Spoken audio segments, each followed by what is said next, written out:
Short and Tamil senior speed August 2006. Ready, start. அன்புமிக்க நண்பர்களே, அன்னை தெரசா பெயரில் அமைந்துள்ள இந்த குழந்தைகள் காப்பகத்தை திறந்து வைக்கின்ற வாய்ப்பினை சமூக நலத்துறை அமைச்சர் என்ற முறையில் எனக்கு நல்கிய பெரியோர்களுக்கு என்னுடைய வணக்கத்தையும் நன்றியையும் தெரிவித்துக் கொள்கிறேன். இன்றைய சூழ்நிலையில் குழந்தைகள் காப்பகத்தின் தேவை பெருகிக்கொண்டே போகிறது. அங்கே குழந்தைகள் பராமரிக்கப்படுகின்ற போது பெற்றோரின் அன்பிலும் அரவணைப்பிலும் இருப்பது போன்ற உணர்வினை பெற வேண்டும். அத்தகைய வசதிகள் இங்கே இருப்பது எனக்கு மிகுந்த மகிழ்ச்சியை தருகின்றது.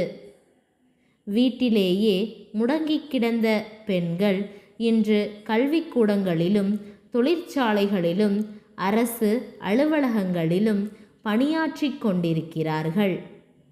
நவநாகரிக வாழ்க்கையில் கணவன் மனைவி இருவரும் பொருள் நீட்டினால்தான் வசதியான வாழ்க்கை, வளமான வாழ்க்கை அமையும் என்ற எண்ணம் வேரூன்றிவிட்டதை நீங்கள் நன்கு அறிவீர்கள். இருவரும் பணியாற்றச் சென்றுவிட்டால் குழந்தையை யார் கவனிப்பது என்ற பிரச்சனை எழுகின்றது. இந்த காரணத்திலேயேதான் முன்பெல்லாம் பெண்கள் வேலைக்கு செல்லாமல் இருந்தார்கள்.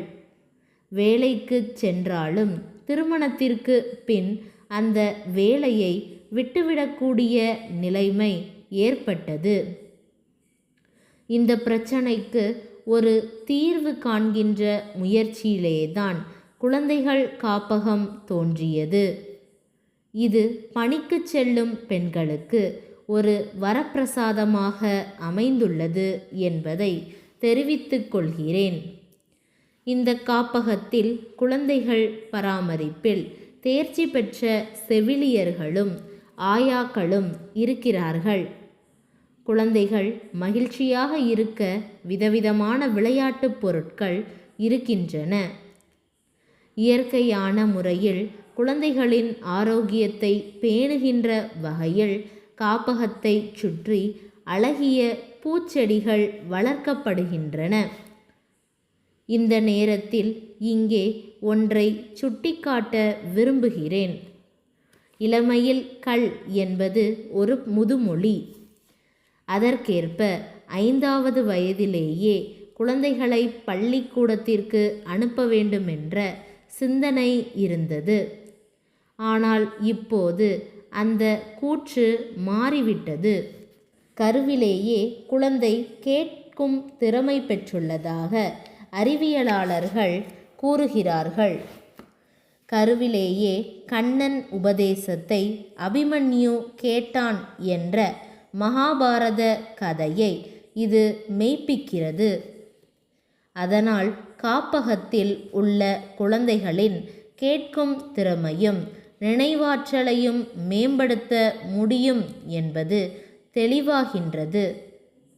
ஆகையால் இத்தகைய அமைதியான சூழ்நிலையில் குழந்தைகளுக்கு ஒழுக்கத்தையும் எளிய முறையில் கல்வியையும் போதிக்க தகுதியான ஆசிரியர்களை நியமித்தால் சிறப்பாக இருக்கும் என்பதை தெரிவித்துக் கொள்கிறேன்.